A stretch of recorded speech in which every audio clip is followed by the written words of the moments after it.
Good afternoon, ladies and gentlemen. My name is Liana Magra, and here are the top headlines of the day in Greece.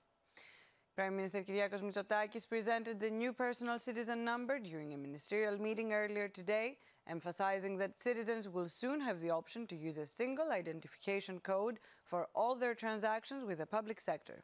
This new identifier will replace the various credentials currently issued by state agencies, such as the tax office registration number, the AMCA social security code, and the police ID.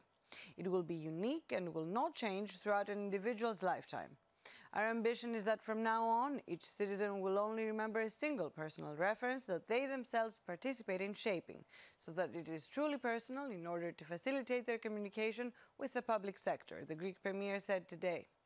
It will be issued via the My Info app on the gov.gr portal, which is expected to begin operating at the start of June. Now, the Taxi Drivers Union of Attica has announced a 48-hour strike in Athens in protest of regulatory and financial concerns. The strike will begin at 6 a.m. on Wednesday and end at the same time on Friday. The union criticized Deputy Transport Minister Konstantinos Kyranakis for refusing to engage in substantive talks, citing unresolved grievances related to ride-hailing apps and the lack of a clear legal framework governing private hire vehicles. They allege that some mobile platforms are operating outside the tax system, shifting the financial burden onto licensed professionals and diverting revenues abroad. Now, a rise in Group A streptococcus infections across several regions prompted the temporary closure of a number of schools. New cases have been reported in schools in Kalamaria and Areokastro in the area of Thessaloniki, but also in the regions of Ceres, Crete and Attica. However, Christos Hadjichristodoulou, the president of the organization, called for calm and schools to remain open. It's understandable that municipalities and parents want to protect children, but these actions may not help and could even do harm, he told the media.